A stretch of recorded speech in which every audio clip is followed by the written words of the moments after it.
Bien, bonsoir à tous. Ça va, vous m'entendez? Merci de votre présence. Et je crois que, en ce qui nous concerne, ça va être une première présentation dans quelque chose qui, on espère, va prendre de l'importance, certainement une certaine animation au niveau d'avance, qui me paraît important. Bon, je voudrais tout d'abord excuser David Nicolas qui va nous rejoindre et qui est encore retenu à l'aglo. Donc celui qui fera notre conclusion, puisque si je fais l'introduction, on va se partager un peu les rôles. Donc Jean-Pierre Carnel, moi je suis vice-président de la communauté d'Aglo, je suis également maire de Saint-Ouen-Tergat, entre Nice et Saint-Jean, et par ailleurs vice-président du PETR, le pôle territorial rural au niveau du Sud-Manche, et du Mont-Saint-Michel. C'est en fait le rassemblement, je le dis en deux mots, du SCOT et puis du pays de la Baie, puisque depuis le 1er janvier, nous avons recréé une seule structure qui a récupéré ces deux entités. Et en tant que vice-président, j'assure en fait la responsabilité de la gestion interscot, c'est-à-dire c'est tout le périmètre qui va de Cancale jusqu'à Grandville et qui gère justement un peu tous ces éléments sur lesquels on va vous présenter un certain nombre de choses ce soir. Alors simplement dans la démarche historique, des dates importantes, donc le classement en fait, du Mont-Saint-Michel dans l'UNESCO est quelque chose qui a été réalisé par l'UNESCO. C'est quand même un fait exceptionnel en France. On peut dire c'est que très souvent ce sont plutôt les collectivités, les sites remarquables qui engagent des démarches pour essayer d'obtenir ce classement UNESCO. Ici on est tout à fait dans une démarche inverse.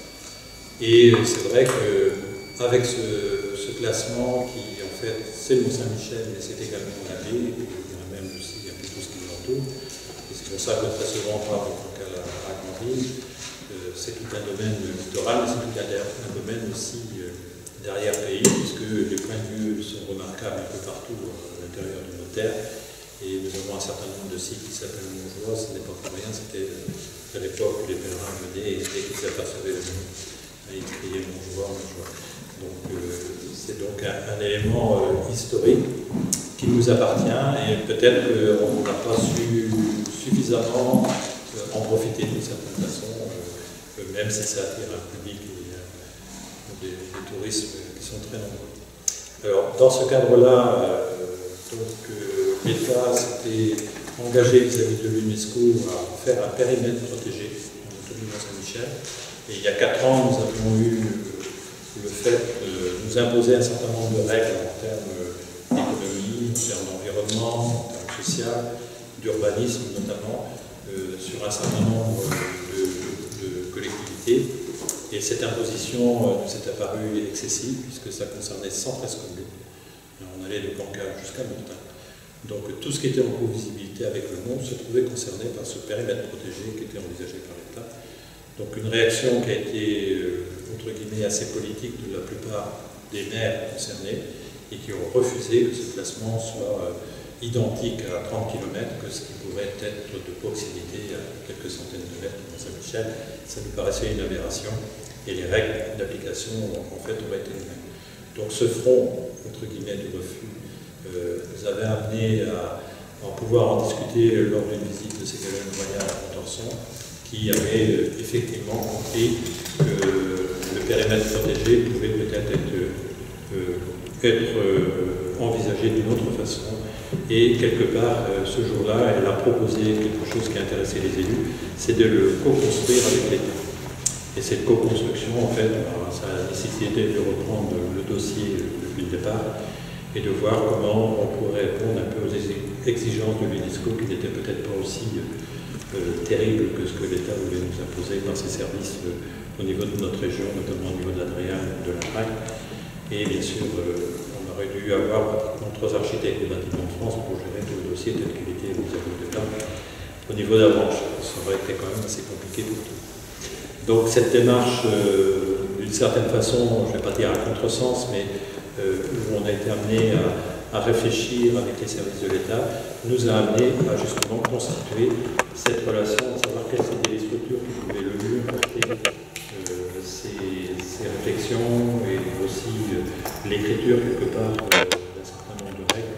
Ça a été donc quelque chose entre le SCOT, les pays de Saint-Malo, et le SCOT du sud de la Manche en l'occurrence, et une petite partie également du SCOT de Fougères, puisqu'il y a 4 communes sur le secteur de Fougères, autour d'Entrain, Tremblay, pour ceux qui connaissent, ces communes étaient concernées justement par ce périmètre aussi protégé. Donc nous nous sommes réunis au niveau de ces structures, et c'est ainsi que l'Interscot s'est constitué, et depuis nous travaillons, depuis 3 ans, nous travaillons à cette réflexion et à la conduite de ce qui doit nous faire aboutir à ce plan de gestion.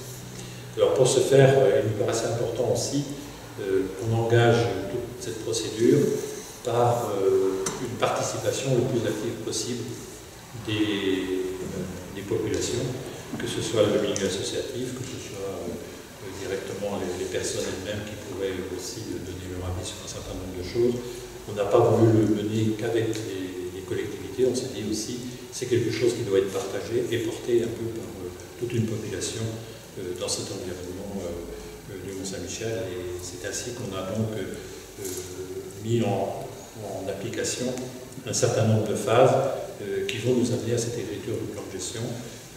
La première phase, eh bien, c'est déjà de faire en sorte qu'on ait cette opération de belvédère que vous représentez, qui doit être l'occasion pour un certain nombre d'acteurs du territoire de pouvoir participer, d'essayer de comprendre pourquoi on va vers ça, et aussi de les interroger, et puis ils vont nous aider certainement à tenir compte d'un certain nombre de domaines, tant dans l'environnement que dans le social, que aussi de l'économie, parce qu'il s'agit bien de préserver les activités économiques et non de les figer.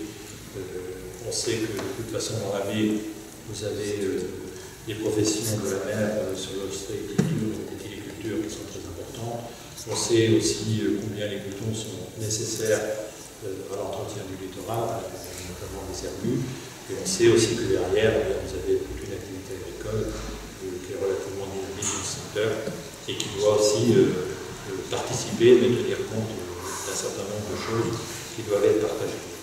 Donc, je dirais que ce domaine participatif est relativement ouvert, et c'est à partir des belvédères qu'on va donc essayer d'engager un certain nombre d'échanges.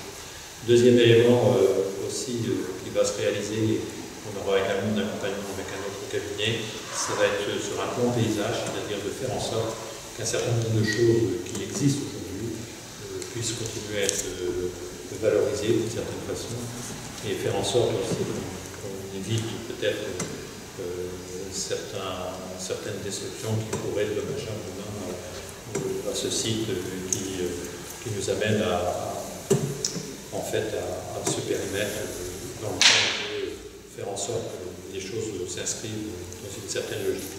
Et à la fin de tous ces éléments-là, eh bien c'est le plan de gestion qui va s'écrire avec les services de l'État pour faire en sorte qu'on trouve le bon équilibre pour que tout le monde retrouve son. Donc voilà un peu l'ensemble de la démarche qui est engagée. Alors ce soir, on est dans la première phase. Première phase qui nous a amené à retenir 4 sites, parce qu'on ne pouvait pas être dispersé complètement sur le territoire. On a voulu créer 4 sites complémentaires. Cancale, parce que Cancale, c'est une pointe qui avance dans la mer, c'est un point de vue relativement éloigné du monde, mais qui permet quand même d'avoir une co-visibilité très intéressante. Et Cancale, cette particularité, c'est aussi, je dirais, l'économie maritime avec les ostréiculteurs et les agriculteurs un peu plus loin, qui sont porteurs d'un certain nombre d'éléments sur l'économie et sur aussi l'organisation de ces périmètres littoraux d'une certaine façon qui sont exploités. Le deuxième site est Vieux-Vienne, qui est un site un peu à côté de Plaine-Fougères, pour vous le situer. Donc c'est le deuxième site breton, en Ille-et-Vilaine, qui lui est beaucoup plus dans la partie agricole, complètement dans la nature. Et c'est une façon aussi de se dire, eh bien, il y a une économie, il y a une vie aussi à Vieux-Vienne d'une certaine façon, qui participe en arrière-pays. Et c'est intéressant de tenir compte également de cette possibilité-là. Troisième site retenu, c'est celui de la Branche, mais la Branche, je dirais, c'est l'histoire, c'est un belvédère naturel d'une certaine façon, mais c'est aussi toute l'histoire par rapport à l'évêché, par rapport aux relations qu'il y a avec Saint-Michel. C'est une ville, donc aussi intérêt d'avoir un site un peu différent des deux premiers. Et le quatrième site, nous avons retenu Genêt. Genêt, pour plusieurs particularités, c'est un lieu aussi très fréquenté, les traversées de la baie, mais aussi une activité au niveau des herbus, on parle beaucoup de bergerie, etc., passe. Je pense que l'actualité fait qu'on revient régulièrement à discuter de cette bergerie, mais ça n'empêche que ça montre aussi qu'une activité économique autour de Genève et de toute la baie a toute son importance et elle doit être réfléchie et de trouver des solutions pour demain qui sont en respect d'un certain nombre de choses aujourd'hui que nous avons intérêt, sur lesquelles nous avons intérêt à faire attention. Donc voilà pour les quelques mots d'introduction que je voulais vous donner. J'ai peut-être été un peu long dans mon propos, on va revenir sur davantage d'un aspect concret. Alors ce qu'on attend de vous, c'est de participer à cette première phase, d'être présent également sur ce temps de 3 mois où il y aura un certain nombre d'animations, on compte sur les associations, on compte un peu sur la dynamique de la ville de la branche pour faire en sorte que le belvédère de la branche soit très vivant et on aura l'occasion de le développer avec les différents agents de la ville, que ce soit au niveau des animations, etc. Donc voilà. Merci de votre attention et je vous propose que le cabinet qui nous accompagne, le cabinet quand même, présente tout ce qui est envisagé et aussi l'expérience qu'ils ont, parce que je pense que à partir de cette expérience, il est intéressant d'en tirer quelques leçons. Leur particularité, c'est que on travaille beaucoup avec Chambord, et Chambord était quelque chose où le classement n'a pas été proposé par l'UNESCO, il a bien été demandé. Et au niveau de Chambord, il y a eu cette volonté de faire en sorte que tout un territoire y participe, y compris jusque sur le Val de Loire, c'est-à-dire le bord de Loire. Et en fait, aujourd'hui, il y a une volonté des collectivités de tout ce territoire de se dire on est dans un périmètre UNESCO et on s'affiche UNESCO. Alors qu'ici, vous vous baladez à l'intérieur, si vous trouvez un seul panneau qui vous indique que vous êtes dans un périmètre UNESCO, il faudra nous le signaler. Alors ce qu'on espère, c'est que demain, on en mettra quand même un peu partout. Merci de votre attention. Que je commence. Bonsoir. D'abord, merci d'être venu. Ça fait plaisir de voir les membres qui s'intéressent à ce genre de démarche. C'est une démarche particulière que je vais vous présenter maintenant avec quelques images, notamment parce qu'on est dans une phase de recherche, donc je n'ai pas un objet fini, un belvédère fini à vous présenter, mais par contre, je vais vous présenter toute la démarche qui va nous emmener jusqu'au belvédère. Alors, pour commencer, moi j'ai une formation de paysagiste. J'ai fait mes études à Loire, pas très loin de Chambord justement, et je me suis associé à un architecte. Et on est un peu sorti des sentiers battus dans le cours de notre profession pour aller vers un métier qu'on a un peu inventé de manière à nous rapprocher un peu, à nous éloigner un peu du métier de maîtrise d'œuvre classique, c'est-à-dire faire un projet pour l'espace public. Et puis, nous, ce qu'on cherche un petit peu, c'est à impliquer les habitants dans justement la conception, la création de l'espace dans lequel ils habitent. Donc je vais y revenir un peu avec des images, comme je disais, pour vous mettre un petit peu dans le type de travail qu'on peut faire, pour vous remettre dans l'œil, mais pour comprendre un peu la démarche qui nous a emmenés jusqu'à là, je vais repartir en disant 2-3 mots justement sur le contexte et l'enjeu global, alors avec mes mots à moi, qui sont peut-être un peu, on va dire, étrangers. Enfin, j'ai ce rôle d'étranger et cet œil neuf un petit peu sur ce territoire, même si je commence à bien le connaître quand même, c'est un petit peu... c'est pas tout à fait vrai, je suis pas tout à fait étranger, mais bon, pour resituer dans l'enjeu, on va dire, global de ce projet-là, tel que nous on l'a identifié, alors, je ne sais pas si... Voilà, tac.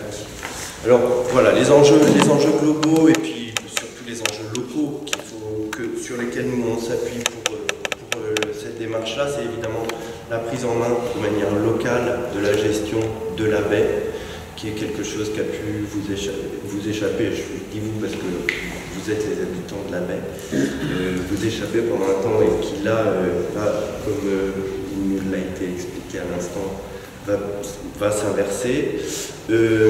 Donc, par l'intermédiaire de la constitution du plan de gestion dont il a été question, qui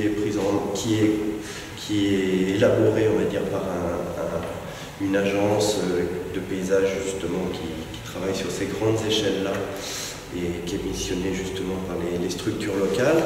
Et nous, notre rôle, et ça va être dans ce contexte-là, d'y apporter une touche de concret et de fabrication, et encore une fois, de participation citoyenne. Alors, le projet, il est né d'emblée de la part de nos commanditaires sous la forme d'un belvédère. Alors, ça tombe bien, le belvédère, c'est quelque chose, c'est une figure en tout cas que nous, les paysagistes et même les architectes, on adore, parce que c'est un objet qui est particulier et puis qui est tout de suite très contemplatif. Après, justement, ce qui nous intéresse, parce qu'on est un peu retors, mais parce que aussi ça suscite le questionnement et c'est toujours propice à de beaux projets. Ce qui nous intéresse, c'est de remettre la notion de belvédère en question, justement. On a parlé des Montjoie à l'instant. C'est vrai qu'ici, il y a la culture du belvédère au sens qu'est-ce que c'est que regarder un paysage? On sait ce que c'est ici, on le sait un peu moins par chez moi sur le bord de Loire, mais ici, en tout cas, on a cette culture-là. En tout cas, ce qui est porté à la fois par les volontés locales, mais aussi par les volontés de l'UNESCO, c'est la notion de co-visibilité. Alors, c'est pour ça que le belvédère est la figure un peu prédestinée à ça, c'est-à-dire que comment un site en regarde un autre et comment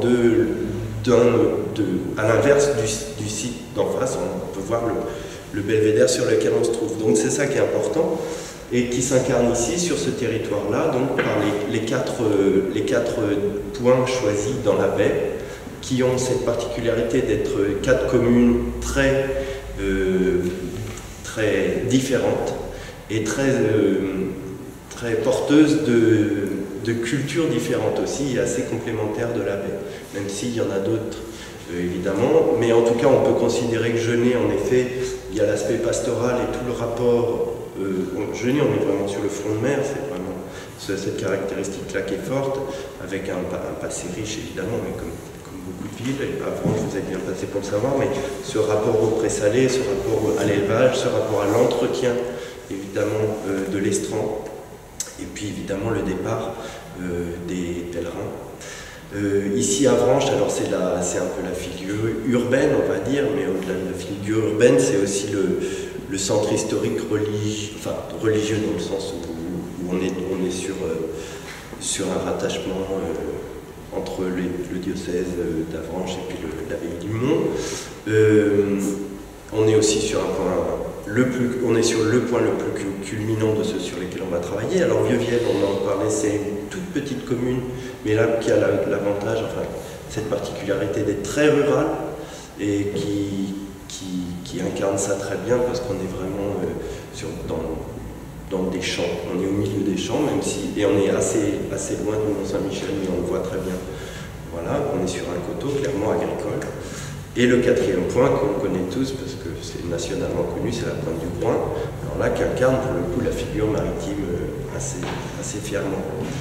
Voilà, donc cette complémentarité de ces points-là, pour nous, elle est intéressante parce qu'elle doit donner lieu, non pas à un objet plaqué sur un territoire, mais plutôt à des objets qui s'adaptent à chaque identité de territoire. Alors bon, donc voilà, j'en ai parlé un petit peu dans la notion de co-visibilité du belvédère, il y a rendre visible un territoire, mais à la fois le territoire, le grand territoire de la baie de Saint-Michel, mais ce qui nous intéresse nous, c'est aussi de rendre visible le territoire dans lequel on est pour observer la baie, c'est-à-dire que justement, porter attention sur les paysages qui sont à l'origine, on va dire, de la baie, c'est-à-dire qui, dans sa culture, dans ses activités, ont façonné la topographie, la géologie et la culture humaine, on va dire, de ces lieux-là. Et enfin, un des points importants qui est intéressant dans la démarche des belvédères, c'est la mise en réseau de tous ces objets, de manière à ce qu'il puisse se faire une circulation et puis une résonance à l'échelle de la baie, un circuit qui peut relier tout ça et faire comprendre la richesse de ce territoire-là. Voilà. Alors, je parle sans faire défiler les images, alors c'est beaucoup moins interactif que j'aurais voulu, mais voilà, donc vous connaissez ces points-là, peut-être pas Vieux-Viel, mais enfin, voilà. On est vraiment sur 4 typologies très différentes de belvédère à ces endroits-là. Ce que j'ai pas dit ce qui est important dans la notion de belvédère, nous, ce qui nous intéresse, c'est pas tant le belvédère en lui-même, en tant qu'objet, même si c'est assez attirant, mais c'est la notion de site belvédère, parce qu'en soi, les Montjoie, c'est ça, c'est des sites belvédères. Et c'est là-dessus qu'on va s'appuyer. Alors la méthode retenue, du coup, ce qui est la nôtre, que je vais vous présenter avec quelques images après, bon, elle est simple, elle est simple et à la fois un petit peu expérimentale, donc on marche un peu sur des œufs, mais justement on compte sur vous pour faire que ce soit un succès. C'est une démarche itérative, qui est un peu un gros mot pour dire qu'en fait c'est une démarche qui se fait progressivement. Comme je l'ai expliqué, on n'arrive pas avec un projet tout ficelé qu'on plaque sur un territoire qui a été fait in vitro dans une agence et qu'on arrive sur le territoire, mais c'est au contraire une démarche qui va se faire dans la durée, qui va prendre le temps d'écouter et de réagir et éventuellement de se tromper pour rectifier le tir. Voilà, c'est ça que j'ai appelé une démarche itérative. C'est une démarche, donc comme vous l'avez compris, de terrain, c'est-à-dire que ce qui compte pour nous, c'est le travail de terrain, c'est-à-dire s'immerger dans les paysages sur lesquels on travaille. Et dans ce que j'appelle paysage aussi, c'est évidemment la rencontre des habitants. Alors interroger, c'est le point d'après, c'est interroger les habitants. Alors parce qu'on part du principe, comme je vous le disais, c'est que nous on est un peu étrangers, ou en tout cas on n'a pas la connaissance que vous avez de votre territoire. Et nous, on va dire l'intérêt de la démarche qu'on a envie de défendre, c'est que la maîtrise d'usage, c'est vous qui l'avez, et que c'est vous qui allez nous apprendre à connaître ce territoire et à nous en parler. Voilà, tout simplement. De manière à être pertinent dans la réponse qu'on peut apporter sur un projet comme ça. Donc ça veut dire faire des réunions préparatoires, comme on le fait là. Ça veut dire faire un événement chantier, c'est ce que je viens vous présenter là. C'est le chantier qui va se dérouler sur 2 jours là en avril. C'est un chantier ouvert, je vais vous présenter ça. Et ensuite, ce chantier-là va faire naître un objet qui va rester dans l'espace public et qui va continuer d'interroger les passants, les visiteurs, les usagers, même pendant notre absence. Voilà, les interroger sur qu'est-ce que c'est que regarder une baie, la baie du Mont-Saint-Michel, et comment est-ce qu'on peut retourner le regard pour que le Mont-Saint-Michel regarde aussi Avranches, regarde Genêt et regarde les autres sites. Voilà, et enfin, ce travail-là sera, la restitution de ce travail-là, ce sera sous la forme aussi d'une exposition, c'est-à-dire tous les récits qu'on aura entendus, les formes qui vont en émerger vont faire l'objet d'une exposition qui sera itinérante, mais surtout, ça va donner lieu à un cahier des charges qui se sera appuyé sur justement ce qui nous aura été raconté pour cadrer, on va dire, la forme du futur belvédère, voilà, et la fonction, l'usage. Voilà, donc je crois, je ne sais pas si c'est... Voilà. Je laisse tomber le petit texte de présentation du collectif auquel j'appartiens, qui s'appelle Quand même. Alors c'est une agence, évidemment, c'est une société d'un point de vue administratif, mais on tient à l'appellation collectif parce qu'en réalité, on n'est pas que 2 associés, mais on est plusieurs à graviter autour des projets, notamment de celui-là.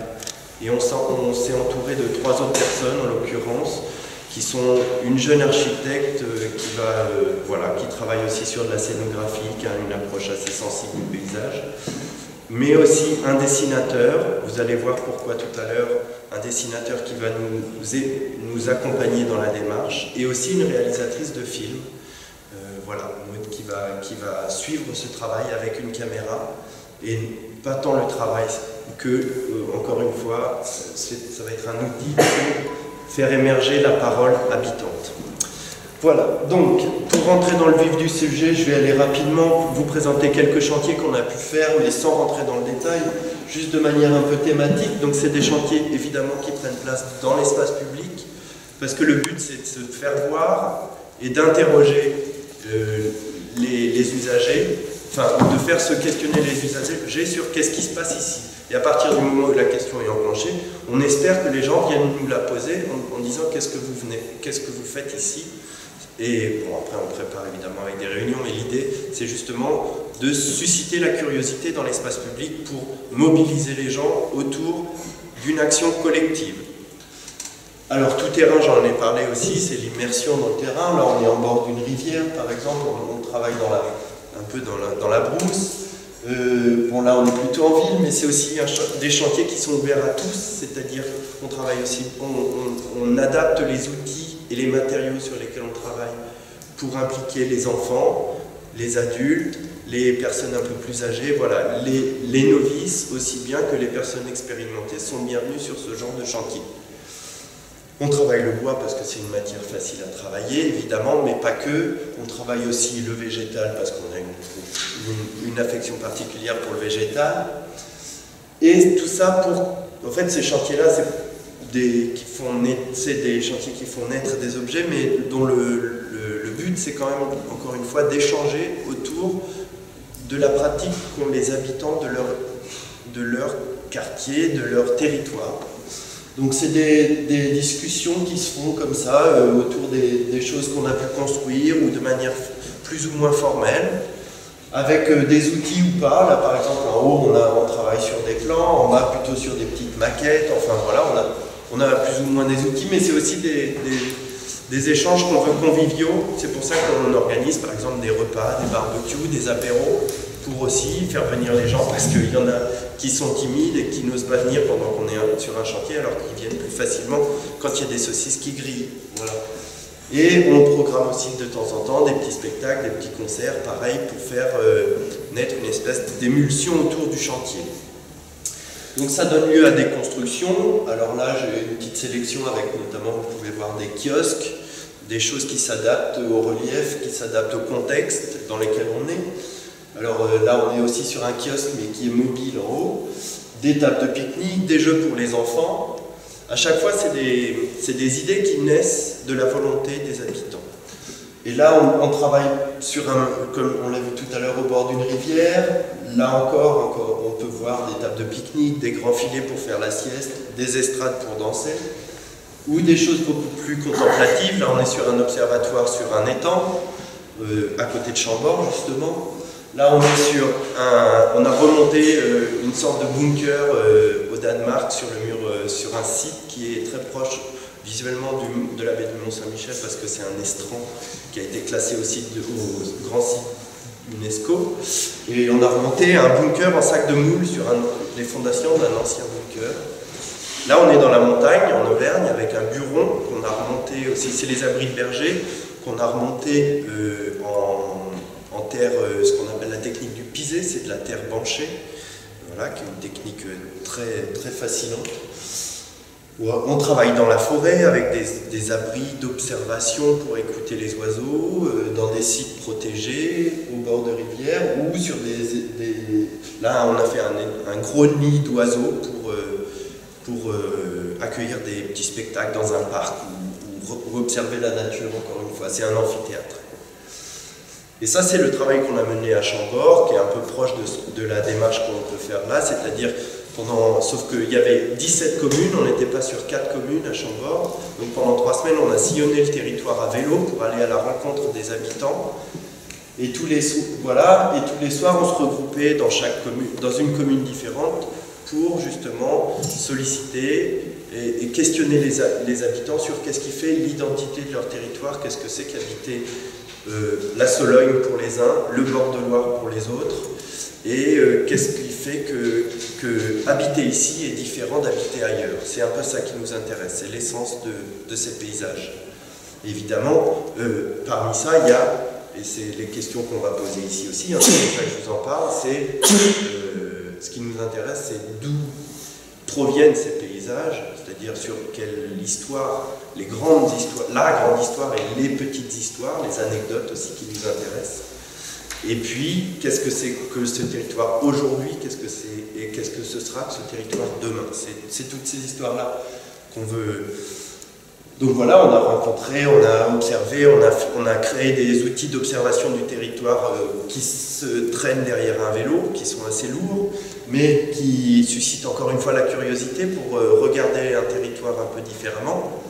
Et ça a donné lieu à une exposition, on a présenté des photos, des dessins, des vidéos de tout ça, des rencontres qu'on a pu faire, des récits qu'on a pu nous faire, et une certaine forme d'interprétation avec, vous pouvez voir, des cagettes de fraises et des brouettes de fraises, parce qu'il se trouve que c'est un territoire où on cultive la fraise, avec une cheminée de centrale nucléaire en briques, parce que il y a de la glaise, donc il y a des briqueteries, mais il y a une centrale nucléaire sur le bord de la Loire. Enfin voilà, on a un peu détourné ces codes-là pour faire une exposition, pour faire venir les habitants qu'on avait pu rencontrer au cours de l'Odyssée.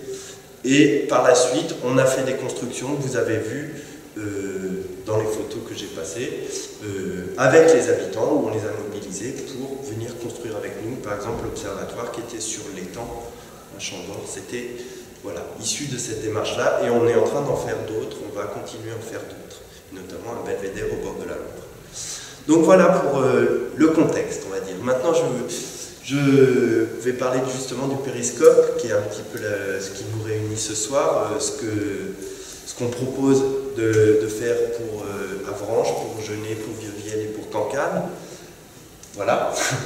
Alors le périscope, c'est un objet un peu particulier qui va nous servir à justement questionner le regard sur le territoire. Alors périscope, parce que péri ça veut dire autour, scope observer évidemment, mais on détourne l'image du périscope de sous-marin, parce que l'idée c'est pas de se focaliser sur un point, mais c'est d'éclater le regard au contraire, et de faire en sorte que dans une même vision, on puisse voir à la fois la baie du Mont-Saint-Michel, mais aussi ce qu'on a dans le dos, donc des miroirs qui puissent refléter les facettes de l'endroit dans lequel on se place. Donc voilà, pour aller vite, c'est cet objet-là qu'on va faire en sorte de construire ici avec vous. C'est ça l'objet. Je pense qu'on va pouvoir en discuter. Vous allez me poser des questions après et tout ça, mais je passe assez vite parce que ça va parler de soi. Donc l'objet, c'est plutôt un kaléidoscope, vous l'aurez compris, mais un kaléidoscope dans lequel on peut rentrer. Alors ça, pour construire ça, il va nous falloir 2 jours. Et donc c'est un objet, vous voyez, avec 8 miroirs, intérieur-extérieur, autour duquel on peut tourner, à l'intérieur duquel on peut rentrer, et que nous, on va utiliser pour justement poser des questions sur qu'est-ce que vous voyez, qu'est-ce qu'on voit, et qu'est-ce que vous pouvez nous raconter sur ce qu'on voit. Alors à la fois à grande échelle, à petite échelle, ça encore une fois, ça va être des discussions simples en fait. Pour ça, tiens, il y a un élément qui a disparu, mais bon, on va indiquer des choses vraiment sur le sol de la structure. Ce qui manque au milieu, là, il y avait un très beau petit dessin, mais qui a disparu, qui est un panneau d'information, parce qu'évidemment, cet objet-là, dans l'espace public, il va susciter l'interrogation, mais il ne faut pas qu'il laisse les gens sur le côté. Enfin, il va falloir leur expliquer la démarche. Et puis, évidemment, un carnet, parce qu'il va falloir qu'on prenne des notes de tout ça. Donc, Avranches, le site choisi, en accord avec la municipalité, et voilà, on en a visité plusieurs, c'est celui du parvis de la salle Victor Hugo. Je ne sais pas si vous la connaissez, j'imagine que oui. Pour être franc, honnête, il nous avait été proposé au début de se mettre sur le belvédère, d'une certaine manière, du jardin des plantes. En l'occurrence, il se trouvait que c'est un site qui est déjà en soi très beau, mais qui est déjà presque un belvédère naturel. Il n'y avait rien à y rajouter en fait. Donc c'est pour ça qu'on a cherché un endroit un petit peu plus excentré ou un petit peu plus atypique, on va dire. Et c'est pour ça qu'on a choisi ce parvis-là. Alors, le parvis de la salle Victor Hugo, il nous intéresse en plusieurs termes. D'une part parce que c'est un balcon sur la baie du Mont-Saint-Michel, mais parce que justement dans les facettes, placé à cet endroit-là, contrairement au jardin des plantes, il peut se refléter dans les miroirs l'image de la ville. Alors, j'ai noté mur, toiture, architecture, arbres d'ornement. Ça, c'est ce qui sont et du coup, mettre en regard le grand paysage et la ville. C'est ça qui nous semblait important. Le deuxième point, c'est la vue directe sur l'usine à gaz.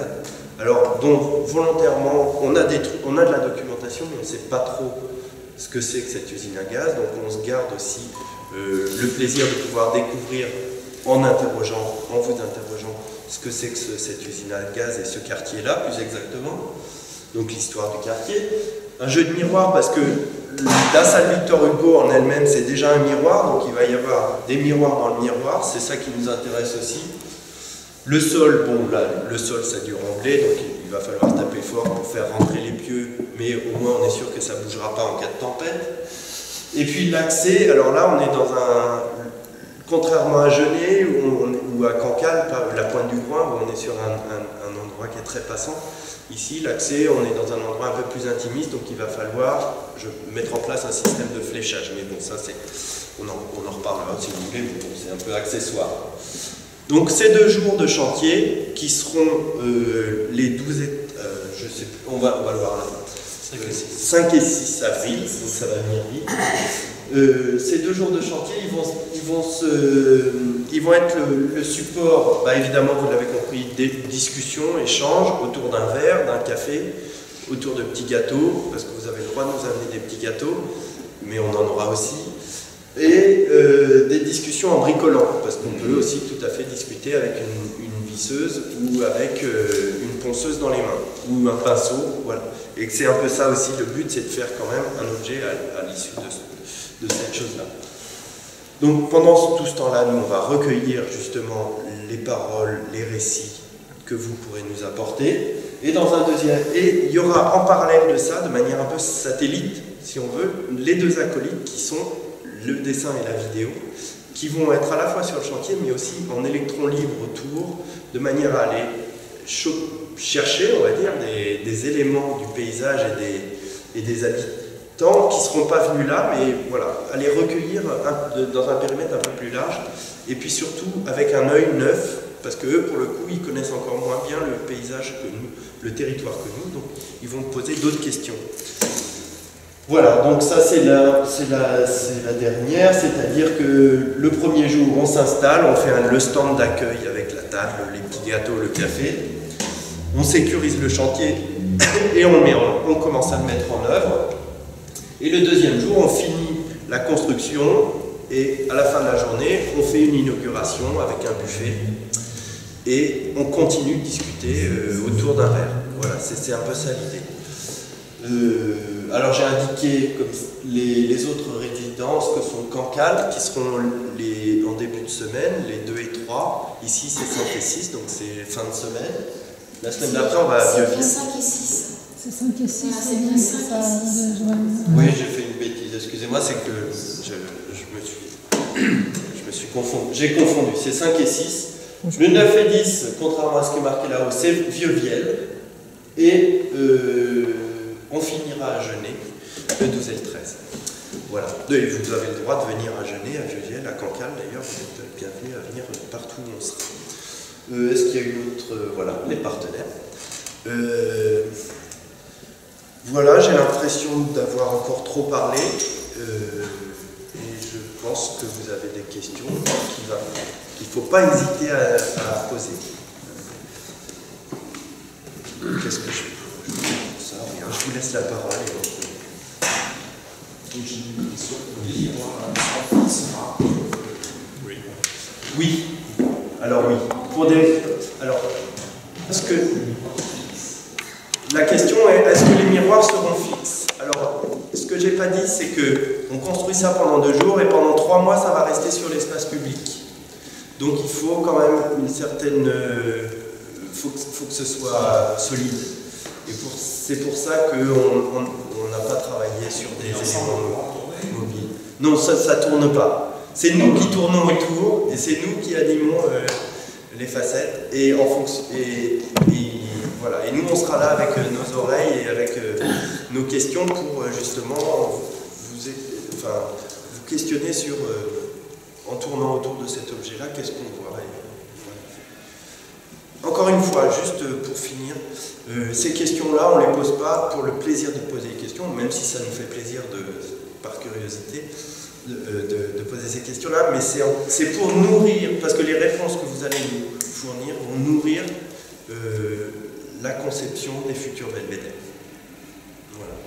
Il est évident que la période de 3 mois qui a été déterminée, c'est en fonction aussi de la construction et des éléments de construction qui ne nous permettent pas de dépasser les 3 mois, sinon après on rentre dans le cadre de construction fixe qui nécessite une déclaration préalable, de respecter un certain nombre d'éléments en termes d'urbanisme. Donc c'est important de situer cette phase qui ne dure que 3 mois, et puis aussi ça sera certainement de satisfaire d'autres demandes derrière, puisque ce sera des systèmes qui pourront être démontés et repositionnés à d'autres endroits pour des périodes plus ou moins longues en fonction de ce que les gens souhaitent. Alors, en démarrant au mois d'avril, c'est vrai qu'on peut avoir une animation durant tout l'été qui va aussi satisfaire d'autres lieux. On sait que les gens de Champeau, Carole sont intéressés aussi. On sait qu'on a des communes qui sont déjà manifestées en intérieur de notre Sud-Manche. Tout à l'heure, je faisais état d'une commune qui a réalisé déjà un certain nombre de choses comme Mini-Moselle. Et c'est vrai qu'au Mini-Moselle, il y a des randonneurs, il y a déjà de quoi accueillir du monde, etc. Donc je pense qu'on peut participer. Et puis je pense qu'il y a, je vois que le maire adjoint de Montjoie-Saint-Martin qui est là, il sera peut-être aussi intéressé pour l'autre récupérer ce périscope. Donc, voilà, c'est quelque chose qui pourrait être itinérant après. Mais bon, c'est vrai que la première phase étant limitée peut-être dans le temps, c'est aussi celle qui va nous permettre d'ancrer un certain nombre de remarques, comme je le disais tout à l'heure, qui vont nous permettre aussi de tenir compte un peu des avis des gens sur la façon dont ils voient l'intérêt qu'il peut y avoir à se situer dans ce périmètre protégé de Mont-Saint-Michel. Pour rebondir par rapport au questionnaire, aux questions que vous avez posées au public, il y aura une synthèse qui va être faite par rapport au prochain belvédère, mais si la synthèse veut être communiquée au public. Oui, alors c'est ce que je vous montrais tout à l'heure, ça va être restitué sous la forme d'une exposition itinérante. C'est-à-dire qu'on a pu mettre en place des outils de restitution. C'est pour ça qu'on fait venir un dessinateur, par exemple, qui, sous la forme de cases de bande dessinée, va pouvoir raconter l'histoire que quelqu'un nous a racontée. Ou c'est pour ça qu'on a de la vidéo, encore une fois, pour témoigner d'une histoire, d'un récit. Mais on prend aussi beaucoup de photos, et puis on écrit des choses. Voilà, on récolte des objets. Donc c'est pour ça qu'une exposition c'est pratique, parce que c'est une espèce de pot pourri dans lequel on peut mettre tous les éléments de récits qui nous ont été livrés. Voilà. Et cette exposition, donc elle est prévue, je crois, vers le mois de mai-juin. Voilà. Donc il y en aura 4 correspondant une dans chaque ville. Non, l'idée, alors ça rejoint l'idée du... Je finis, je te laisse la parole. Ça rejoint l'idée du réseau dont je parlais au début, c'est de faire une exposition avec les 4 sites. Je m'avance peut-être, mais voilà. L'idée, donc il y a un partenariat qui est engagé aussi avec l'abbaye. Voilà, aussi. Du Mont-Saint-Michel, puisque l'objectif c'est de valoriser aussi ces travaux en lien avec le Mont-Saint-Michel, voilà, qui est le joyau de l'écrin sur lequel nous allons travailler. Et donc il y a un partenariat, voilà, qui est engagé, l'administrateur de l'abbaye a été rencontré. L'objectif effectivement c'est de faire une exposition recueillant en fait les échanges qu'il y aura eu pendant ces 8 journées de résidence sur le territoire au Mont-Saint-Michel lui-même. Oui. Bonsoir. Je me demandais justement pourquoi ce n'était pas une œuvre qui pourrait rester sur le long terme. Pour des questions réglementaires, tout simplement, enfin pour 2 choses. D'une part parce qu'elle n'a pas été conçue pour ça, enfin d'un point de vue technique, mais aussi d'un point de vue, on va dire, du projet. Enfin, c'est pour nous, même si on ne va pas le jeter à la poubelle, comme disait Monsieur Carnet à côté de moi, c'est quelque chose qui va être amené à démonter et remonter dans d'autres communes. Mais, enfin voilà, je sais. En fait, on est quand même à des endroits particuliers. Quand vous êtes sur la pointe du Haut-Rhin à Cancale, inutile de vous dire que faire une construction en dur, ou qui va rester à demeure, c'est impossible.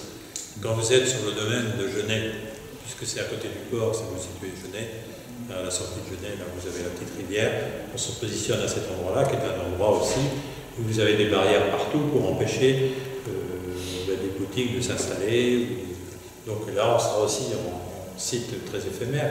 Alors, au niveau d'Avranches, je pense que l'une des réflexions que nous avons menées avec la municipalité lors des réunions qu'on a eues avec eux, c'était de se dire c'est un site un peu sensible aujourd'hui, sur lequel il y a des projets, et c'est peut-être l'occasion d'amener la population aussi à se prononcer sur des futurs projets qui pourraient être dans ce site-là. La salle Victor Hugo, oui, elle existe, on la connaît, on l'apprécie, mais il y a ce restaurant qui normalement devrait être repris, d'après les informations qu'on a. Et puis l'évolution du site de ce qu'on appelle l'usine à gaz, peut y avoir des choses intéressantes. Alors, un des éléments aussi qui me paraissait important, c'est que entre le jardin des plantes et cet endroit du Belvédère, en l'occurrence à côté de la salle Victor Hugo, il faudra aussi organiser des liaisons qui permettront de faire des circuits et peut-être au moment où il y aura des manifestations dans le jardin des plantes, d'amener la population à aller à ce Belvédère et puis se prononcer sur un certain nombre de choses. Alors je crois que ça fait partie d'une animation qui doit être portée par la ville, mais qui appartient à la ville en termes d'animation. On a fait ce type de réunion en Genève, donc au niveau associatif, il y avait des associations qui étaient présentes et qui se mobilisaient en se disant nous on veut participer au positionnement au moment où on va faire le Belvédère, on veut être là, mais on veut aussi participer à l'animation parce que c'est pas 2 jours, c'est aussi 3 mois, et qui, pendant le reste du temps, va être présent, et bien c'est bien les locaux, il ne faut pas l'oublier, et je crois que c'est une façon pour eux de... Alors, c'est vrai que c'est une période dans les écoles, donc il faut intéresser les enfants, les écoles, etc. Il y a plein de choses à imaginer, et je pense qu'entre les 4 sites, il y aura des choses tout à fait différentes, qui seront complémentaires, et qui pourront nous amener à un niveau de réflexion globalement intéressant pour se dire on a déjà des éléments qui vont nous aider à réfléchir à la façon dont on prolonge ces éléments-là pour tout le travail qui nous attend derrière sur le plan paysage et sur le plan de gestion.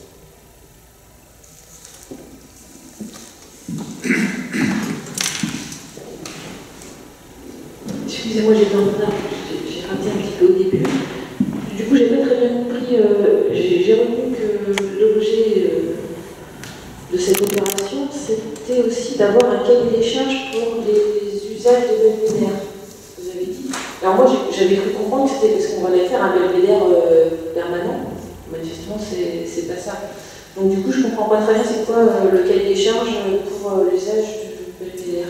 Alors, là, c'est d'abord d'amener une ouverture par rapport à ce qui est en cours de réflexion sur le plan de gestion qu'on est en train d'écrire entre les élus, les collectivités et l'État, puisque l'État avait imposé un périmètre protégé qui a été refusé, et aujourd'hui on est dans une co-construction avec les services de l'État, donc ce sont des éléments intermédiaires. Et l'opération Belvédère est une opération qui nous amène à se dire on va essayer de faire s'exprimer au maximum les milieux associatifs, les populations, pour qu'elles donnent un certain nombre d'avis qui vont nous aider à, justement, dans notre réflexion de construction de ce plan de gestion. Donc c'est cette première phase. Donc quelque part, on dit que c'est éphémère, mais c'est vrai, mais c'est une phase pendant 4, 5 mois, 6 mois, qui va nous permettre déjà de recenser et de tenir compte d'un certain nombre de choses qui vont nous être communiquées. Alors pour nous, il est important de retenir 3 choses dans l'expression qui sera faite. C'est que la partie économique, les gens s'expriment clairement. C'est que la partie environnementale, les gens s'expriment clairement. Et c'est la partie sociale, quelque part aussi, fait partie d'un certain nombre de choses qu'on tient à recueillir. Alors je crois qu'au travers de ça va peut-être apparaître aussi, on l'avait découvert un peu à Chambord, où cette participation des communes autour amène les communes à adhérer à un projet classé UNESCO. Alors qu'aujourd'hui, on était plutôt dans un front, je l'ai dit au départ, de refus.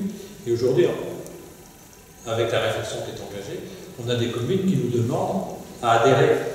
Et on s'est rendu compte que le périmètre à certains endroits, au niveau de Dole, au niveau de Tremblay, au niveau de Carole, Champeaux et jusqu'à Granville, il y a un certain nombre de communes qui n'étaient pas dans ce périmètre à l'origine, qui aujourd'hui veulent être dans le périmètre. Donc on est complètement dans une démarche inverse, Et c'est là où c'est important, c'est qu'on est en train d'amener les communes à se dire on veut participer à ce travail, on doit tenir compte aussi d'un certain nombre de choses, et il est évident qu'on aura des périmètres qui seront peut-être plus sensibles plus on se rapproche du monde que ceux qui sont à 30 km, où on n'aura peut-être pas les mêmes impositions. Alors qu'au départ, le périmètre de protection, que l'on soit à 100 mètres de Mont-Saint-Michel ou à 30 km, on nous imposait la même chose. Donc c'est un peu ça aussi sur lequel on veut travailler. Hein. Et donc cette première phase est une phase dite éphémère, mais dans laquelle on veut faire participer un maximum de gens. La deuxième phase est davantage un travail qui va être fait sur un plan paysage. Et ça, je dirais que c'est des réflexions qu'on engage déjà dans le cadre des documents d'urbanisme. C'est pour ça qu'on parle d'Interspot, parce qu'on est directement concerné. Et la dernière phase, elle va aboutir justement à quelque chose qui va nous permettre de partager avec les services de l'État un plan de gestion qui va nous permettre après de pouvoir, au niveau de nos collectivités, avoir des objectifs précis quant aux aménagements de notre territoire. Avez-vous déjà inventorié des associations susceptibles de vous accompagner dans cet événement? Je crois qu'il appartient à chacune des cités, des localités de se mobiliser. Donc, pour en avoir discuté avec le Ludovic, on sait qu'au niveau de la branche, il y a déjà un certain nombre de contacts qui sont pris. Bon, maintenant, je dirais que c'est un peu la collectivité de la branche ou autour, hein, parce que ça porte à la branche, ça peut être aussi tous les communes autour qui participent à ça. C'est bien de les engager à réfléchir et à participer à cette démarche.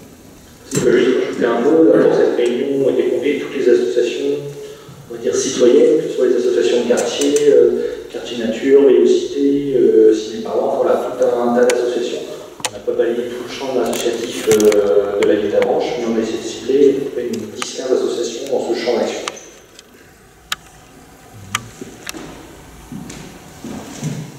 Mais on compte sur vous pour être le relais aussi. Si vous avez des idées de gens que ça pourrait intéresser, aussi pour faire passer le message. D'ailleurs, je pense à ça, j'ai des petits supports papier pour distribuer éventuellement. Voilà.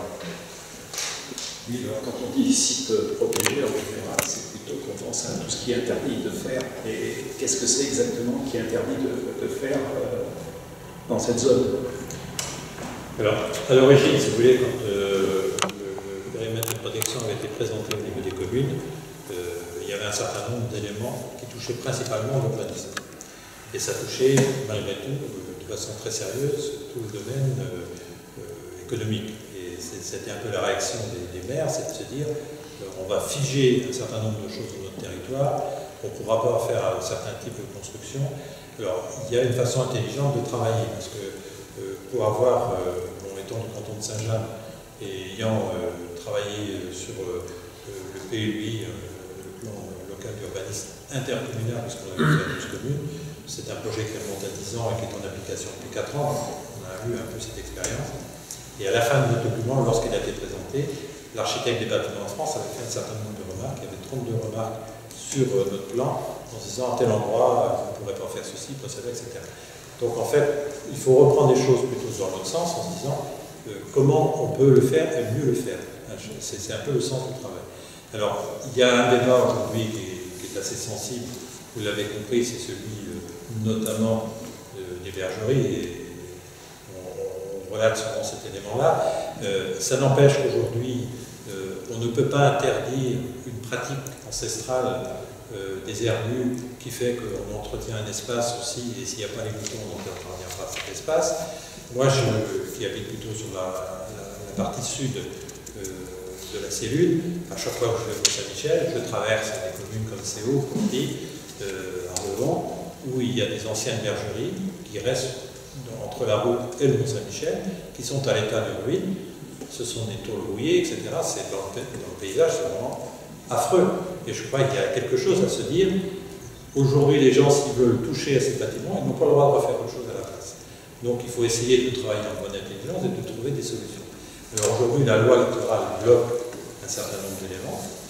Il y a des éléments qui pourront peut-être être, dans le cadre de ce plan de gestion, être un peu plus réfléchis et plus à intégrer, je dirais, globalement dans ce cadre-là, notamment pour ne citer que cet exemple-là. Alors après, vous avez bien sûr des éléments industriels, on voit des silos par rapport à des gens qui travaillent sur la rentrée de grains, blé, maïs. Il y a des endroits, c'est un peu trop en vue, il faudra peut-être éviter ce genre de co-visibilité un peu gênant dans le paysage. Voilà. Peut-être pas les faire disparaître. Non, mais si, mais après, il y a des choses qui peuvent être. Alors, quand on parle de plan paysage, ça peut être de recomposer des haies, etc., qui vont cacher un peu les endroits un peu sensibles. Alors, ce qui est important aussi, autre élément, c'est qu'on est en train de travailler sur un certain nombre de boucles, que ce soit la partie nord d'Avranches, que ce soit la partie plus à l'est, plus au sud, quand on sera sur Bussé et Saint-Jean, plus après sur le côté des Vilaines, c'est de faire des boucles sur tous les endroits aujourd'hui qui ont un intérêt par rapport à des points de vue remarquables. Et je crois qu'on peut en citer plusieurs. On parle souvent du Midi-Lausanne, on parle de Saint-Michel-de-Montjoie, de Montjoie-Saint-Martin, mais je crois qu'il y a plein d'autres endroits. Et ce qui est important, c'est d'essayer de les relier et de faire en sorte que ce soit aussi quelque chose qui amènera les gens à rentrer plus à l'intérieur du territoire et non pas à passer au Mont-Saint-Michel et puis on visite et on s'en va. Alors, un autre élément aussi dans la démarche que l'on veut, c'est d'amener les populations à se réapproprier le Mont-Saint-Michel. Je crois que c'est quelque chose que, depuis le rétablissement du caractère maritime, il y a quand même, je ne vais pas dire quelque chose qui ne se fait plus comme avant, mais c'est quand même ça qui est le sentiment, c'est qu'on ne va plus aussi facilement au Mont-Saint-Michel. Non, mais bon, vous avez un certain nombre de raisons.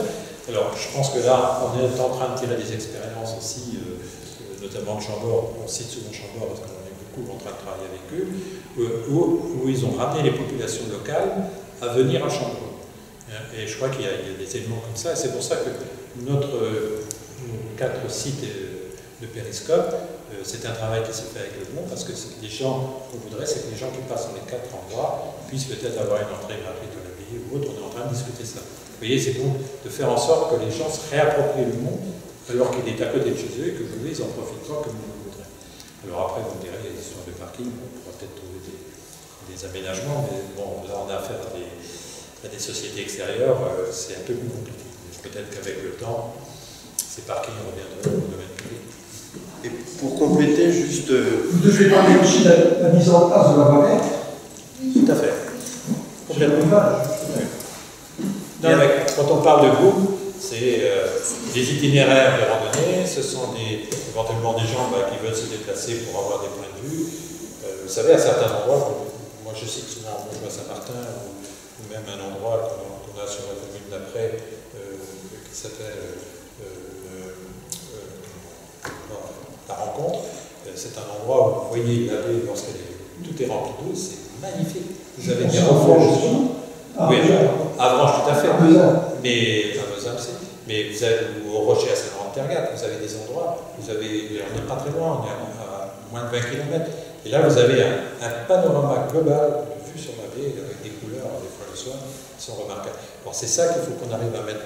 Et aussi, ce qui est important, c'est que ces endroits-là, pour certains, sont accessibles. Il y a des parkings, il n'y a pas de problème pour se garer. Par contre, il y a d'autres endroits qui ne sont pas aménagés et on ne peut pas rester au milieu de la route pour bénéficier du paysage, ce qui nécessite des aménagements. Donc voilà, on est sur ces réflexions-là. Alors je ne dis pas qu'on va retenir tous les points de vue parce que c'est impossible, mais peut-être que sur une boucle de 20 ou 30 km, on pourra avoir une quinzaine de points de vue et les gens pourront se satisfaire de ce genre de périple. Et ça les amènera aussi à venir un peu plus à l'intérieur et d'avoir cette capacité à faire vivre une activité économique peut-être sur le tourisme et l'accueil qui pourrait se faire à l'intérieur. Oui, parce qu'une des choses auxquelles il faut réfléchir aussi à travers des actions comme ça, c'est, on parlait de co-visibilité, c'est vraiment comment on peut faciliter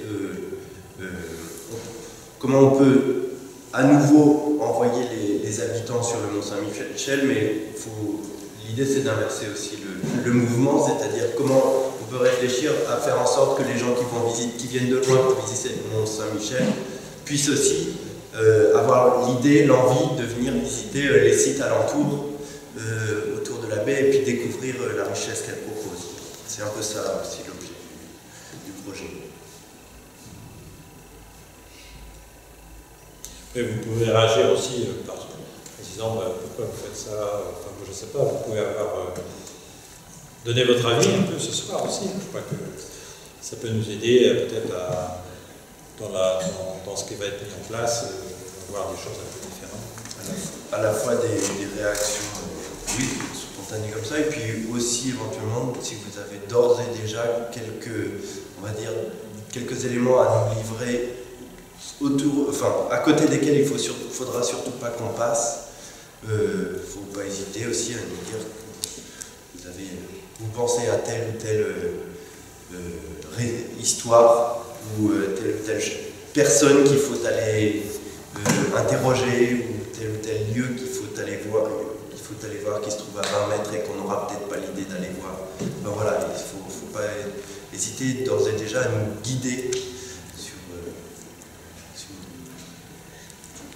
Le système de miroir, c'est vous qui avez présenté le projet, vous en avez présenté plusieurs. Comment ça s'est fait ce choix de miroir? Est-ce que c'est une coproduction avec le PTR Oui, on y est allé encore une fois de manière itérative, c'est-à-dire on a proposé on y est allé en plusieurs fois. Au début, on était parti sur l'idée du totem au début. On est sur la mer, la balise, quoi, la mer maritime. Quoi. C'était l'idée de départ, et puis on se disait que c'était un peu... il y avait quelque chose qui n'était pas très adapté non plus au séjour qu'on voulait faire, qui était trop ambitieux. D'un point de vue technique, ça nous aurait pris toute notre énergie sur monter des planches et monter un truc jusqu'à... Donc on est revenu sur un objet un peu plus fantaisiste, on va dire, et un peu plus curieux. Mais oui, ça s'est fait en plusieurs phases avec Sylvie Bertrand qui s'occupe aussi de la partie bretonne. Voilà, et puis avec les élus, bien sûr, qui ont réagi aux premières esquisses. L'idée était justement de ne pas rester sur un objet contemplatif, vous l'avez dit. En fait, l'idée c'est, on est bien dans une inscription du Mont-Saint-Michel et sa baie.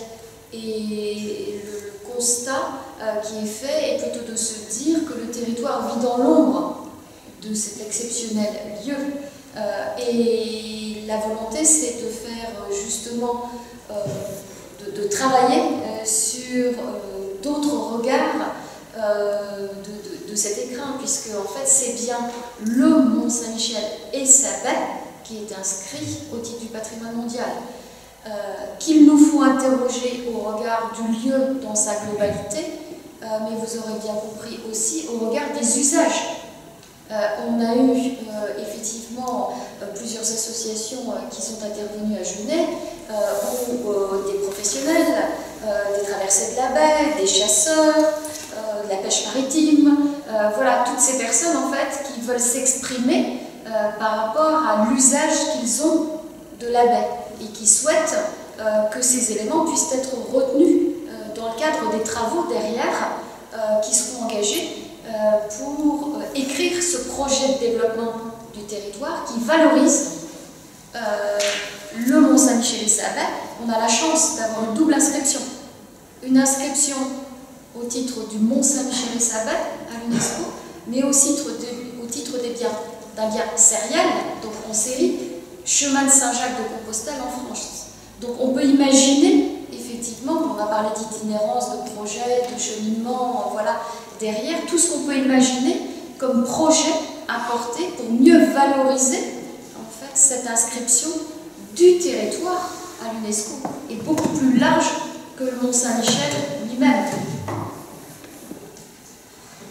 Si je peux me permettre, c'est une démarche effectivement très importante pour l'attractivité de notre territoire.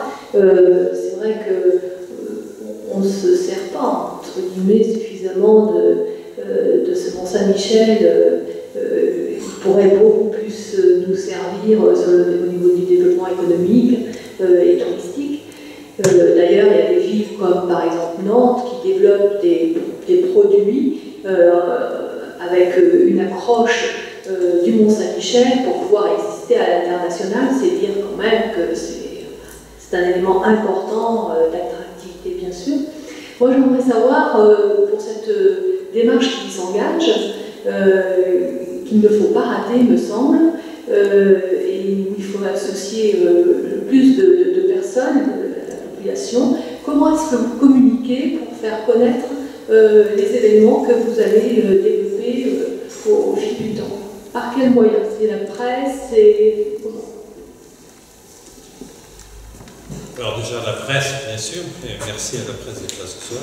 C'est pas remercier tout à l'heure, mais je crois qu'on a déjà commencé à avoir un certain nombre d'articles en fonction des réunions qu'on a eues. Côté Bretagne, Cancale et Neuvielle le communiquent beaucoup et c'est assez repris. Bon, la réunion de ce soir se veut aussi être un élément de lancement de l'opération. Donc il y a cet aspect-là. Après, il y a aussi les animations qui vont être faites à Avranches, à Genève, qui vont apporter, j'espère aussi, une attractivité un peu des gens à venir découvrir, s'interroger, et puis la curiosité d'une certaine façon, et puis participer. Je crois que, alors après, tous les moyens en termes de relais de communication vont être utilisés. Alors nous, on compte un peu également sur les offices de tourisme pour nous accompagner. Alors même si la charge actuelle dans les offices de tourisme est importante, il n'empêche que c'est un élément de communication par rapport à tout un public extérieur qui nous paraît important aussi de mobiliser et de faire en sorte qu'il s'intéresse un peu à ce qui se passe ici. Donc je crois qu'il y a beaucoup de moyens en termes de communication. Alors c'est vrai qu'après, la communication d'Avranches, elle va reposer sur les Ludovic et toutes ces équipes là, qui travaillent dans ce domaine-là. C'est comme ça qu'on envisage un certain nombre de choses. Alors après, c'est vrai que sur la construction même du projet politique, du plan de gestion, au fur et à mesure des éléments qui vont arriver, c'est quelque chose qui va être plus travaillé peut-être avec les élus, d'une certaine façon, qui sont concernés, et travailler également au niveau des communautés de communes, et c'est pour ça qu'il y a également tout un groupe de représentants des collectivités, des communautés de communes qui se retrouvent à cette échelle entre Ille-et-Vilaine et Manche. Et puis après, vous avez ce comité directement de pilotage qui est constitué de l'Interscope, je l'ai expliqué au départ, qui fait que c'est vraiment les scopes qui portent le projet en tant que tel par une association entre propres structures.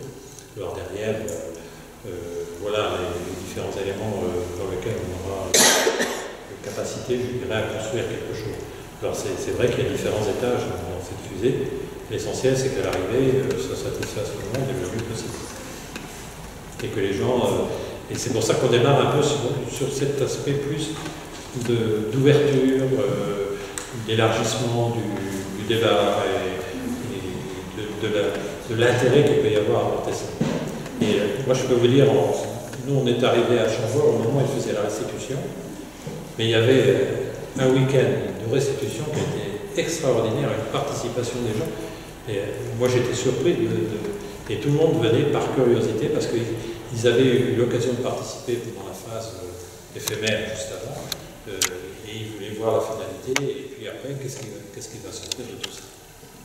Mais bon, c'est ambitieux, hein, je le conçois. Maintenant, ça se réussira si tout le monde se mobilise, chacun à son échelle. Vous n'avez pas trouvé l'occasion de communiquer votre enthousiasme?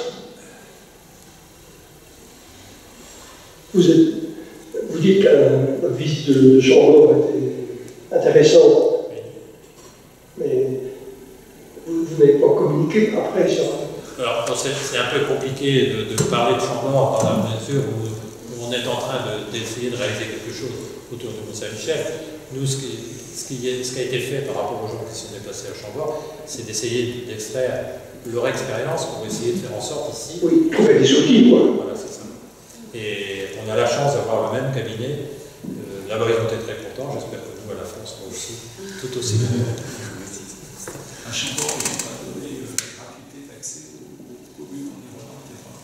Alors, à Chambord, ils ont géré l'entrée du château en tant que tel.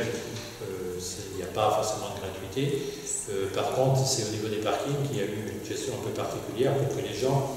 Parce qu'autour de Chambord, il y a aussi un développement commercial. Il faut reconnaître ce qu'il y a, il y a des boutiques, etc. Bon, on ne va pas vous dire que Mont-Saint-Michel, ça n'existe pas. Au contraire, c'est certainement encore plus développé ici qu'ailleurs, comme qu'à Chambord.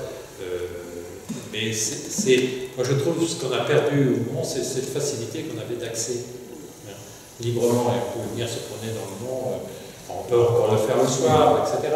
Mais il y a ces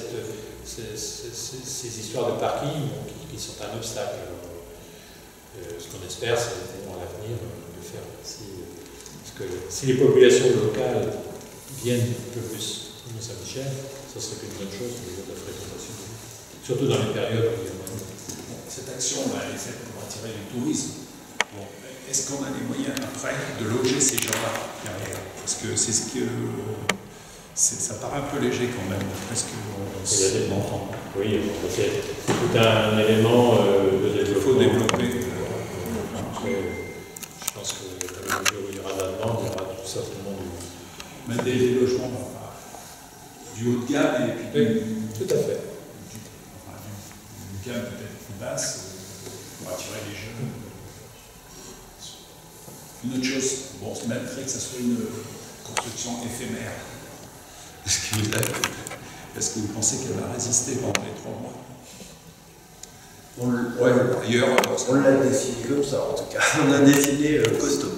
Parce que c'est pas du verre. Non, c'est pas du verre.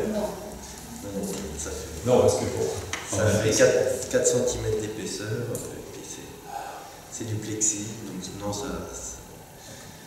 Alors, il y aura un miroir de chaque côté. Voilà, c'est un sandwich, et puis, enfin, c'est une double plaque de miroir, recto verso, et qui fait 3 mètres de haut, 50 cm de large, et il y en a 8 ailettes comme ça, placées en cercle. Donc, le tour à pénétrer à l'intérieur. Voilà. Et donc, il y aura quelqu'un en permanence pour qu'il n'est pas 24 heures sur 24. Alors, pendant il y a les 2 jours de chantier, on sera là, pas 24 heures sur 24, mais énormément, tôt le matin jusqu'à tard le soir. Et après, pendant les 3 mois, alors on est en train de réfléchir à comment on peut continuer à collecter les récits après, c'est-à-dire est-ce que ça passe par l'intermédiaire d'une adresse mail à qui on peut nous envoyer des messages, des photos. Est-ce que c'est un profil Facebook? Est-ce que c'est une boîte à lettres dans laquelle on peut déposer des messages? Est-ce que c'est un grand tableau noir? Tout ça, on y réfléchit. Il y a des choses qui sont plus ou moins pertinentes, on le sait déjà. Mais il se peut qu'il y ait plusieurs moyens pour toucher encore une fois peut-être les jeunes qui viennent avec leur téléphone portable et aussi les anciens qui vont écrire un message à la main, par exemple. Voilà, c'est un peu l'idée. C'est qu'on puisse, à l'issue des 3 mois, aussi récolter des nouvelles impressions et des nouveaux récits. Puis la ville d'Avranches étant candidate, il lui appartient aussi d'assurer une participation. Avec le soutien de l'équipe tourisme qui a la compétence pour l'animation touristique du territoire. Oui, on peut envoyer aussi. Donc l'œuvre qui va avoir lieu ici sur Avranches, c'est la même qui va avoir lieu sur les 3 autres sites ou alors oui, ça c'est vrai que c'était une question. C'était une question aussi de se dire est-ce que dès le départ on enclenche la démarche sur des œuvres qui sont adaptées à chaque territoire. Ça aurait été un peu de notre part un peu audacieux dans la mesure où encore une fois on ne connaît pas encore très bien ce territoire et donc prétendre qu'on aurait pu faire d'emblée un objet qui s'adapte à chacun des contextes, ça nous paraissait un peu trop audacieux. Et puis après, ça nous intéresse aussi d'avoir le même objet dans les 4 communes pour justement mettre en regard les 4 résidences qu'on va avoir dans ces 4 villages. C'est aussi ça qui nous intéresse. C'est vrai que c'est tout aussi audacieux d'avoir une unité de traitement, justement. C'est tout aussi audacieux d'avoir une unité de traitement de l'ensemble de la baie à travers ce projet. L'idée, c'est de bien réunir l'ensemble de la baie autour de ce projet et de porter un projet de développement pour l'ensemble de la baie. Encore une fois, la mise en réseau. Donc moi, par rapport au choix des 4 sites, autant je vois bien la pointe de loin et par rapport à la gestion, on va travailler sur la question des paysages maritimes, sur la question des activités conchylicoles, à Vieux-Viel sur la question des paysages agricoles, à Genêt sur, on va dire, des paysages plus naturels et des activités spécifiques spécifique à l'Estron. Autant à Avranches, j'ai du mal à percevoir la spécificité. Pourquoi avoir choisi Avranches alors, peut-être qu'il est au 360 au Belvédère, derrière, j'ai l'impression qu'il n'y a rien. Quoi. Autant la Pointe du Coin, je vois bien 360. À Vieux-Vielle, je le vois bien 360. À Genève, je le vois bien 360. À Avranches, pour moi, j'ai 15, 80, peut-être même moins, parce qu'on a le jardin à côté de là. C'est ça, j'ai du mal à percevoir. Et pourquoi avoir choisi des points finalement si près du littoral et pas des belvédères plus loin pour avoir justement un premier plan qui est le paysage terrestre et puis d'avoir le paysage maritime, parce que finalement, quand on est au Mont-Saint-Michel, parce que c'est bien ça qui nous occupe, c'est quand on est au Mont-Saint-Michel, qu'est-ce qu'on donne à voir aux gens qui viennent là? On voit. Qu'est-ce qu'on voit? À Vieux-Vielle, on a cet effet-là. À Vieux-Vielle, on est vraiment reculé sur le coteau et on a toute la plaine agricole qui s'étale. Et donc voilà, d'Avranches, qu'est-ce qu'on attend un peu spécifiquement par rapport au plan de gestion? Est-ce que c'est des questions par rapport à l'urbanisme, aux formes d'urbanisme, à la couleur des toits? Je ne sais pas. Je vais l'exprimer au départ. En fait, on a voulu trouver des sites complémentaires les uns par rapport aux autres. La Bretagne, côté lydien, il leur appartenait de choisir. Le côté normand, ça nous appartenait de choisir. Donc on avait deux sites à choisir. Alors on a retenu Avranches parce qu'il y a un côté urbain qui me paraissait important. Et dans les autres sites, on ne l'avait pas de cette façon-là. Le deuxième, c'est aussi, je dirais, par rapport à l'histoire, avec le Mont-Saint-Michel, notamment l'évêché, tous les domaines des manuscrits, etc. Et puis, bon, quand on parlait de Belvédère, c'est évident que tout le monde disait Belvédère, c'est naturellement le jardin des plantes. Donc, c'est avéré qu'Avranches était un choix intéressant. Et c'est comme ça qu'il a été retenu. Alors après, on n'a pas fait appel à la candidature, parce que bon, c'est vrai qu'on aurait pu laisser les communes être candidates, et en retour, il nous fallait aussi, de part et d'autre, c'était un peu ce que nous avions, de trouver les éléments d'animation qui permettaient aussi de porter ces projets-là. Et c'est vrai qu'à Genève, avec les guides de la ville, avec les chasseurs, avec un certain nombre d'associations locales, et un office de tourisme sur place, ça paraissait aussi une des possibilités à proposer. Et comme je n'ai été candidat et accepté d'être candidat, donc c'était plus facile. Et avant, de son côté, il l'a fait de même. Donc après, ce qui nous importe, c'est de trouver des endroits où on va amener un maximum de gens à s'intéresser à cette phase-là. Bon, après, je l'ai dit tout à l'heure, on va essayer de récupérer ces éléments pour les remettre à d'autres endroits dans le territoire. Et comme ça peut être démontable, ça pourrait être remis sur le Sud-Manche dans l'endroit qu'on en souhaiterait. Alors il y a d'autres sites que depuis on montré l'intérêt, c'était le Champeau, comme ça, on a vite fait le tour des endroits qu'on connaît bien, on se dit c'est là qu'on va le mettre. Et bien, on ira le mettre si les gens le souhaitent.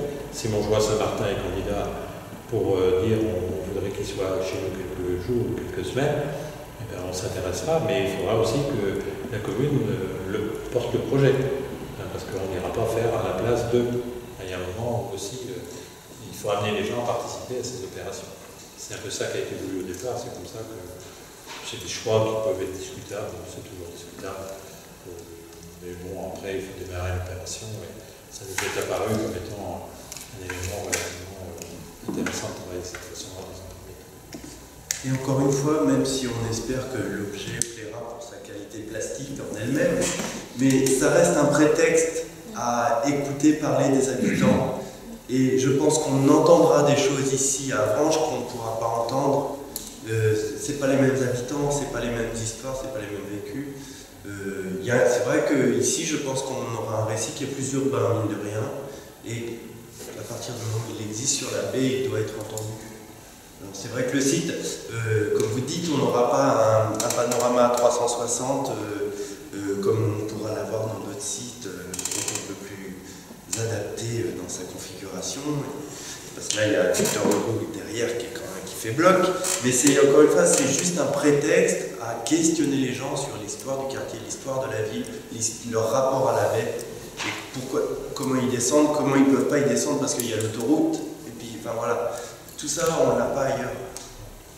Mais peut-être que d'autres endroits qui auraient été aussi super.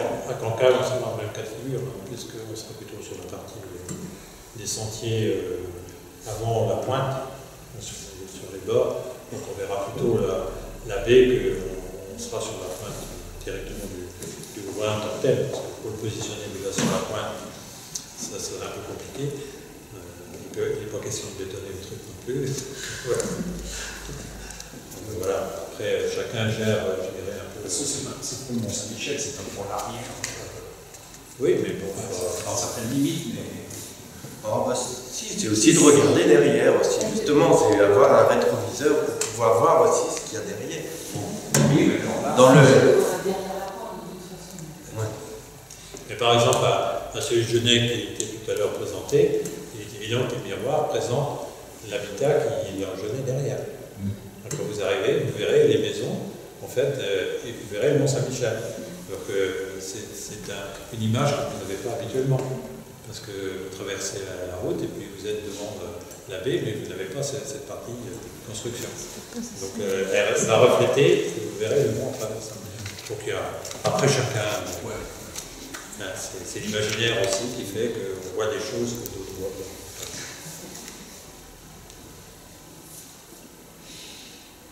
Bien. Si j'ai une petite question, les projets, financièrement, c'est porté par qui? Parce que j'imagine une commune comme Vieux-Viel, ils n'ont pas beaucoup de moyens, donc j'imagine qu'ils ne peuvent pas participer à la fabrication, à la conception de l'œuvre. Comment ça se passe au niveau du budget? Qui c'est qui paye, entre guillemets, et combien? Alors, le projet est entièrement financé dans le cadre de l'Interscope. Donc c'est une participation de chacun des territoires par les moyens dont chacun peut disposer. Bon, derrière, on a des financements qui peuvent dépendre des départements, de la région, et d'autres même dans le cadre européen, parce qu'on a quelques aides européennes. Donc Sylvie pourrait mieux l'expliquer que moi. Donc globalement, le reste à charge n'est pas si important que ça, et c'est ce qui nous permet de pouvoir être accompagné par les qualités. L'expérimentation est accompagnée par l'Europe. C'est ce qui est intéressant. C'est qu'en fait, effectivement, c'est les deux PETR, donc côté normand et côté breton, qui assurent la maîtrise d'ouvrage, donc le reste à charge, mais le projet est financé à hauteur de 80% par l'Europe. Donc c'est vrai que c'est intéressant de dire aussi qu'il y a une application et un regard de l'Europe et une participation financière sur des projets comme celui-ci. Et le budget alors, global, ça représentait combien? C'est 60 000 €. Par commune? Non. Non, sur l'ensemble du projet, en totalité. En totalité. Sachant qu'il y en a la moitié pour l'Interscope du PETR, enfin de la partie PETR Sud-Manche, donc 30 000 € sur laquelle on a les aides dont on vient de parler. Voilà, donc après, ça ne fait pas un reste à charge énorme en l'occurrence. Par rapport à l'enjeu.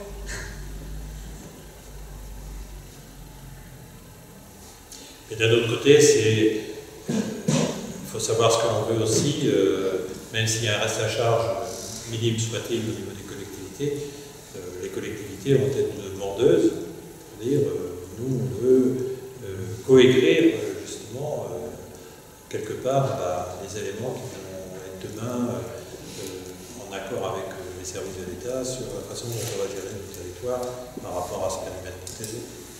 Donc voilà, je crois qu'il faut se dire aussi, on ne peut pas refuser d'une certaine façon, on peut dire on veut que ça ne coûte pas du tout. De l'autre côté, on veut bien participer, mais à condition d'être entendu et aussi d'avoir notre mot à dire et de co-construire la finalité de cet ensemble-là.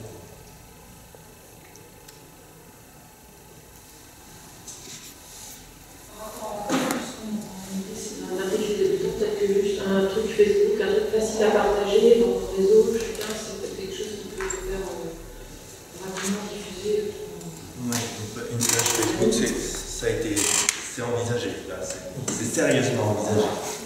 Et comment est-ce qu'on implique ceux qui viennent pour voir notre territoire? Parce que nous, on a une vision de notre territoire, il y a des choses qui ne nous choquent pas, qui peut-être choquent les autres qui viennent et du coup, Ça, c'est vrai que, par exemple, des endroits comme Cancale, on aura plus facilement accès à des personnes qui viennent ici pour la première fois et qui auront un regard neuf. Ça va être plus compliqué sur le parvis de la salle Victor Hugo. Mais on va essayer quand même de faire un fléchage, d'aller chercher. C'est pour ça que je disais qu'il y avait la vidéaste et puis le dessinateur qui seront en électron libre aussi pour aller chercher dans la ville des personnes qui seraient pas venues sur place naturellement. Voilà. Après, la salle Victor Hugo, elle a un autre avantage, c'est qu'effectivement c'est un lieu touristique en tant que tel. Par contre, c'est un lieu de passage très important de la ville. On a énormément de manifestations, de mariages, donc des gens intérieurs ou extérieurs à la ville fréquentent énormément ce lieu. Donc, ne serait-ce qu'en étant de passage dans le panorama sur le mont, ils vont voir ce belvédère et être interpellés aussi. Donc on va avoir effectivement un autre type de fréquentation que des sites beaucoup plus touristiques, mais on aura des points de vue qui seront assez différents tout de même en fréquentant ce lieu. Est-ce qu'ils pourront laisser leurs commentaires, les gens Oui, c'est ce dont je parlais tout à l'heure. On va créer une adresse mail, sûrement une page Facebook, et puis laisser une boîte aux lettres pour que les gens puissent laisser des messages aussi. Alors c'est sûr qu'on aurait voulu pouvoir embaucher quelqu'un à plein temps pendant 3 mois, lui faire une petite guérite pour qu'il soit faire de la médiation, mais on ne peut pas se le permettre, ça c'est sûr. Donc on trouve des subterfuges comme ça qu'on espère qui seront efficaces. Voilà. Oui, il y en a une, c'est vrai. Mais on ne voit pas bien le Mont-Saint-Michel depuis. Mais on l'avait évoqué un moment. L'objectif, c'est aussi de dessiner un lieu, effectivement, qui pourrait recueillir la parole des habitants pendant ces 3 mois. Je sais que Cancale est temps pour parler, par exemple, avec le commerce que vous trouvez, l'hôtel-restaurant, enfin, le restaurant qui est juste à la pointe du Mans, voilà, qui servira de relais pendant 3 mois pour pouvoir recueillir la parole des habitants. Voilà, on est aussi en recherche de solutions de partage de cet ordre avec des lieux comme l'office, effectivement, ou même la mairie, qui peuvent servir de relais de la parole des habitants pendant, sachant que le panneau d'interpellation restera sur place, voilà, pour qu'il y ait un minimum d'explications au-delà de la période de résidence de 48 heures, pour que les gens puissent bien comprendre aussi les raisons pour lesquelles cet objet est implanté à cet endroit-là. C'est ce qui avait disparu sur l'image, celle-là. Au milieu, là, il manque l'image du panneau. On va construire un panneau d'information, justement, qui explique le projet, qui donne les adresses et qui renvoie voilà, sur les différents relais pour que ce soit bien compris. Parce qu'en effet, comme disait la dame tout à l'heure, il y a de l'enjeu quand même autour d'un projet comme ça, même si c'est un projet un peu artistique, il y a quand même de l'enjeu et il faut vraiment que les gens comprennent ce que c'est, parce que c'est un objet qui peut être intéressant, mais s'il n'y a aucune information, si ça reste complètement abstrait, ça sert à rien. Enfin, ça sert à... Si, non, ça sert pas à rien. C'est pas le but de ça. L'objectif n'est pas atteint. Pour le coup, c'est que ça serait intéressant d'avoir au Mont-Saint-Michel le site du miroir. Si, il va y en avoir. Si. Alors oui, j'en ai pas parlé, c'est vrai, mais ça a été naturellement proposé, spontanément proposé par M. Bailly, de mettre un panneau sur le Mont-Saint-Michel. Alors ce ne sera pas un périscope comme ça, parce que du coup, mais il y aura quelque chose qui renvoie sur les différents périscopes. Oui, si. L'abbaye s'associe totalement à la démarche et Xavier Bailly a été, lui-même proposé effectivement qu'il y ait, il a même proposé l'idée d'un crédential, la possibilité de visite des 4 sites avec une entrée gratuite ou à des conditions privilégiées de l'abbaye, pour essayer de commencer à travailler sur cette logique de réseau entre les différents lieux. Oui, ça a l'air de lui parler et j'ai l'impression que dans la politique, dans sa politique à lui, il envisage aussi une vraie, un grand site, quoi. Donc on va mettre quelque chose là-bas.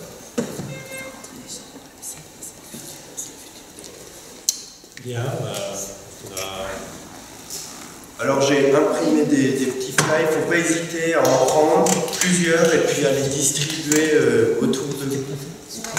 N'hésitez pas aux associations auxquelles vous pensez, que vous connaissez ou pas. Alors c'est vrai que n'hésitez pas aussi, voilà, on attend de vous que vous soyez acteurs pendant ces 48 heures, et retenez bien la date, mais aussi acteurs relais pour susciter l'engagement d'autres associations, d'autres personnes qui pourraient venir rejoindre la démarche. De toute façon, on reste à votre disposition pour d'autres réponses si vous le souhaitez. Je voudrais vous remercier d'avoir participé ce soir. David Nicolas s'excuse, il devait nous rejoindre, malheureusement il est revenu. Je pense qu'il y a des éléments d'urgence en ce moment. On a un sous-préfet qui nous a quitté, donc il y a beaucoup de dossiers à régler avec le parc. Et son départ est prévu pour vendredi, je crois. Donc voilà, c'est bien que c'est toujours un peu compliqué. Il m'avait demandé ce soir de faire l'introduction. Je fais la conclusion aussi en vous remerciant la presse, bien sûr. Je ne vais pas reprendre les propos préliminaires que je vous ai dit, je pense qu'on a essayé d'échanger. Merci encore d'avoir participé. Et puis maintenant, ce n'est que le début. Donc je compte sur vous pour que ça puisse prendre un peu plus forme, plus corps, et autour de vous, amener des gens aussi à s'impliquer. Merci de votre attention.